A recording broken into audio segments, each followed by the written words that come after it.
Have you ever had dry cracked heels? Do you have any now? If so, join me for this video and I'm going to show you how I have kept my feet crack free for over 3 years.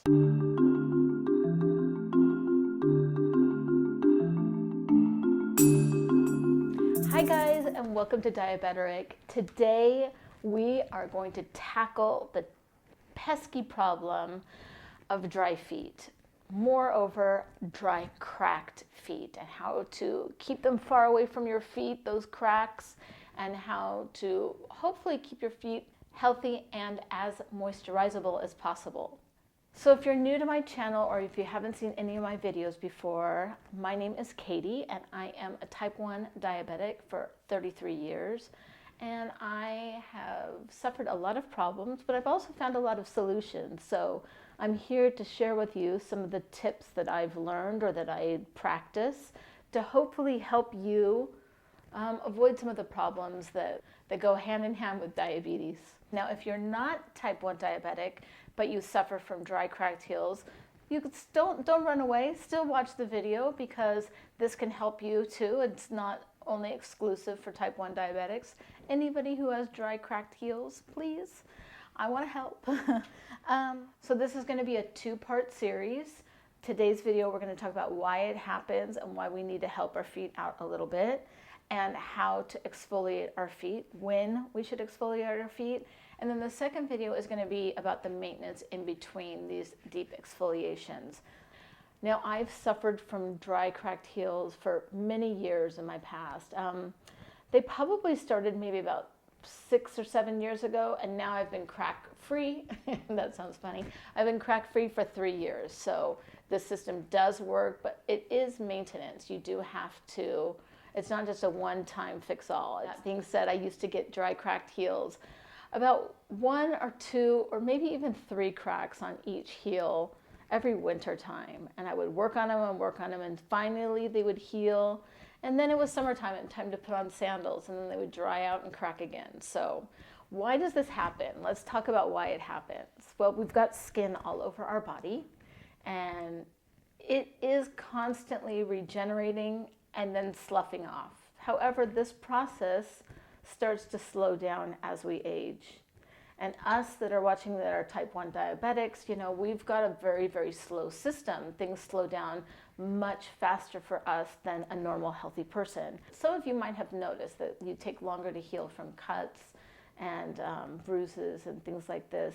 And that's because our system is slower. So not only are we not generating as many skin cells, we're not sloughing them off. And that's what's happened with your dry, cracked feet, is that the feet aren't getting exfoliated as often, and so they're growing these layers upon layers upon layers of dead skin cells, which makes that skin really, really hard. That forms pressure points, and at the end, they split. They have to relieve the pressure somehow. They split. If you think about, if you think about a piece of fabric that can be flexible versus a piece of glass, if you're bending it and putting pressure on it, eventually it's going to break. And that's what's happening with our feet when we get a crack. So what is the goal then?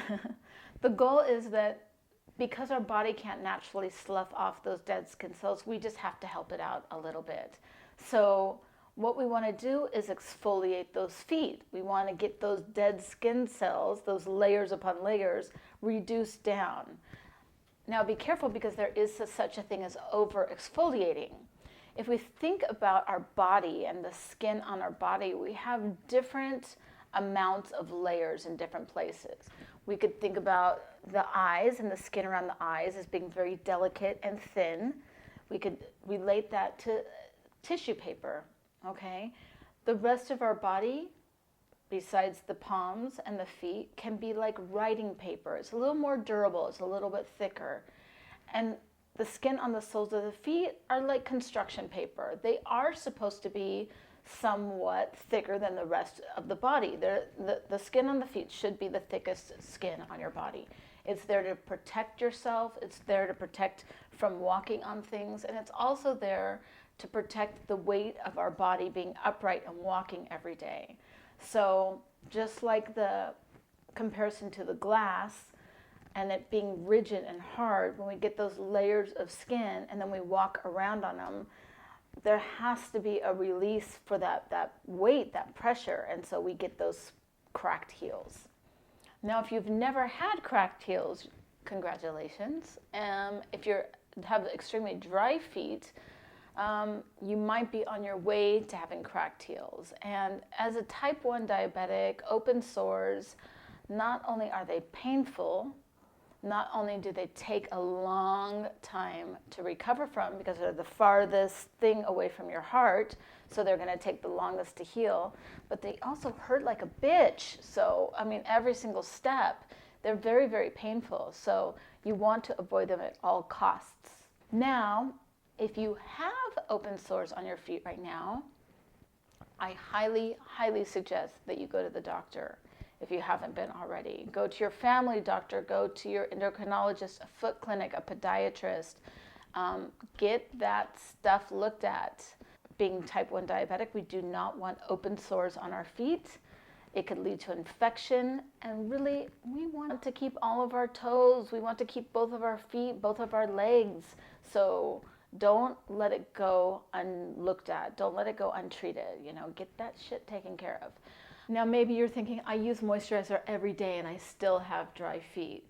Yeah, that's because you have too much dead skin on your feet. It's because it's just built up and the moisturizer can't penetrate through that skin, those dead layers of skin. So what's happening is that moisturizer is just sitting on your feet. It's not absorbing and penetrating through.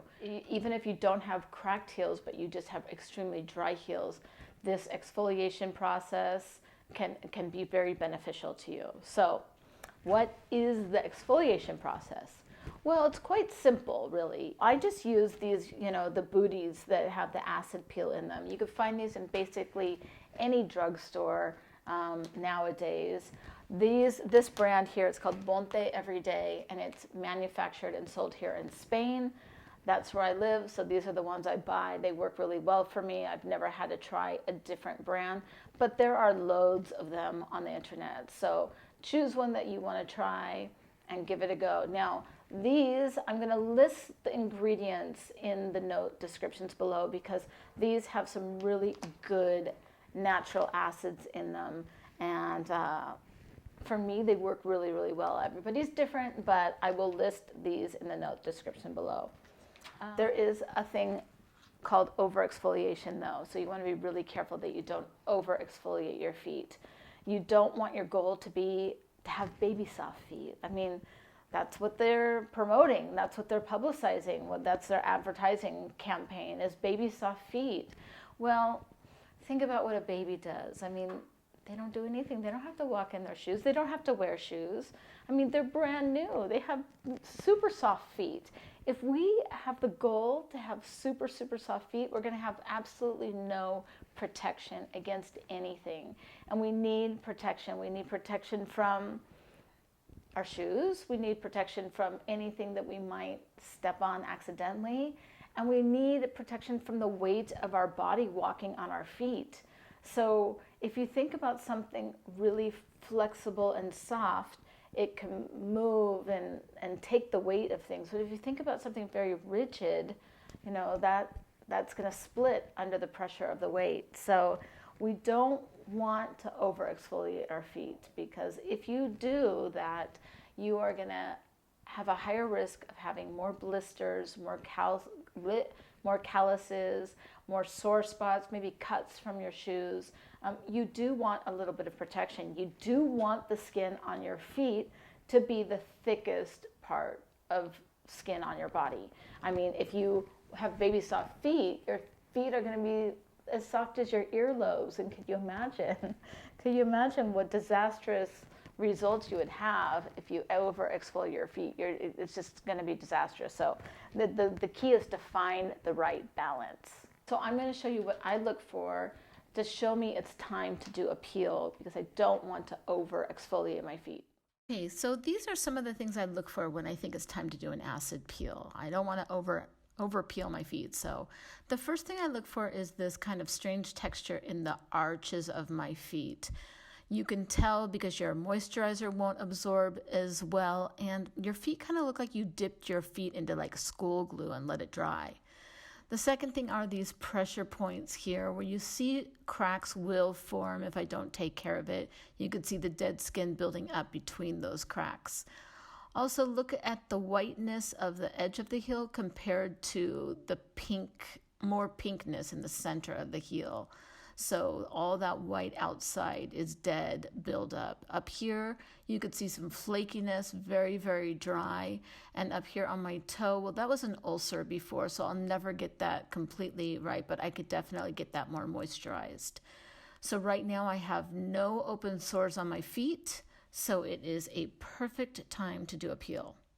So now that you've seen my feet, you could see how dry they are. I actually have to admit that I usually do these about every 3 or 4 months, and I probably haven't done one for about 9 months. I just was busy and I didn't do them very often. So as much as I'm talking about not over exfoliating your feet, I am going to do one of these and then wait about 10 days and do another, because I feel like I need to remove the skin. I need to remove a couple different layers of skin. So we're going to have the acid pack here, and what you're going to need for that, or what I use for that, is you're going to need your packet. You could tear the top off, but you're going to have to cut the booties open. So you're going to need a pair of scissors because there's a solution inside the booties. So you have to cut those off. So grab a pair of scissors. I would grab a pair of socks, slippers if you prefer. And that's it. It's a trash can, I suppose. Okay, so of course you want to start a peel off with clean feet always. And once you've got your booties cut open, go ahead and slide one onto each foot.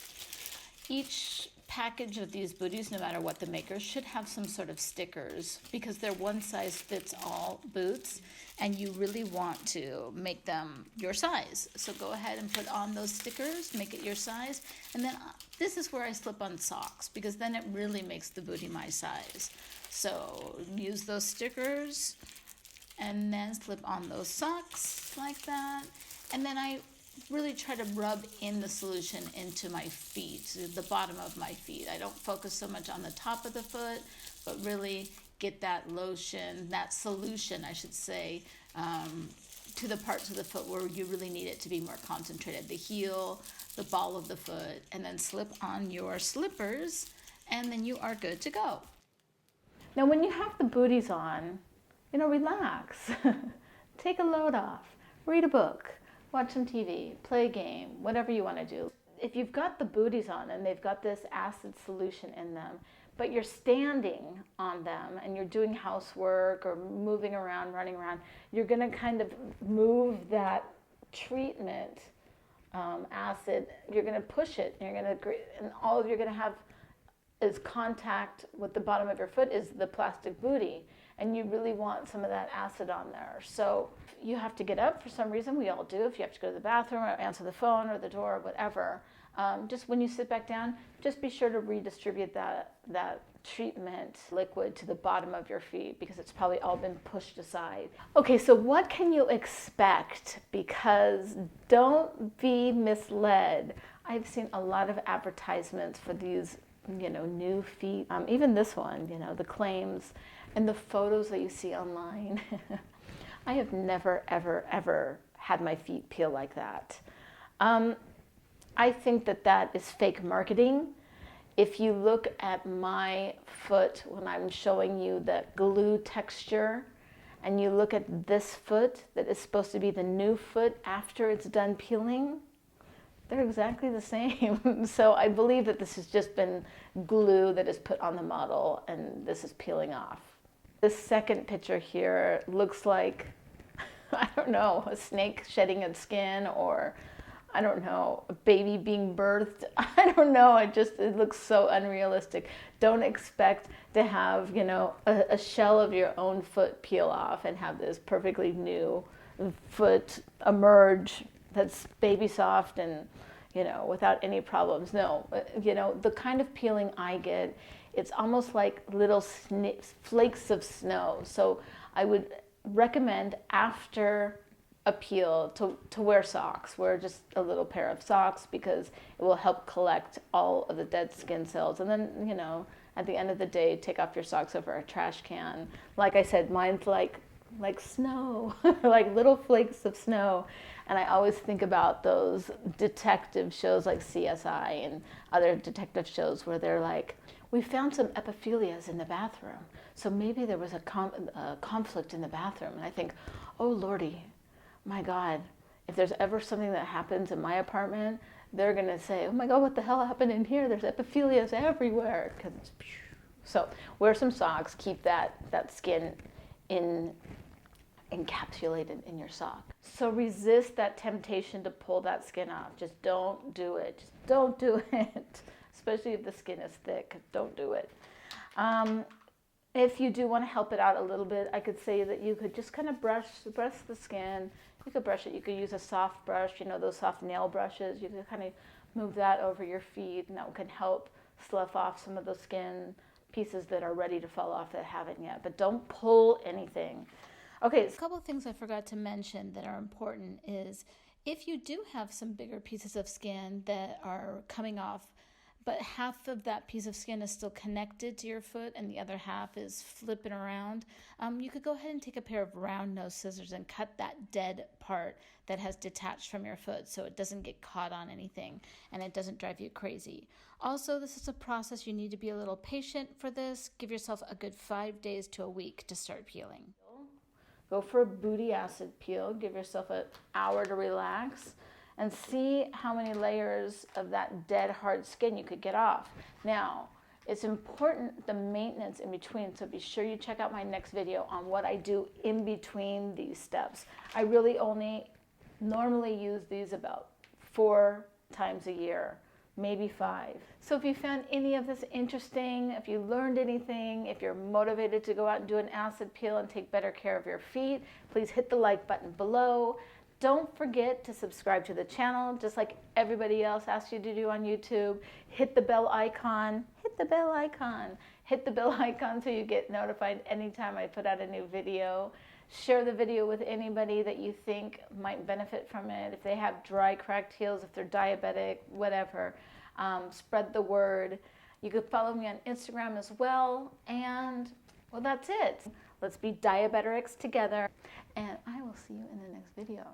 Thanks a lot for watching, guys. Bye.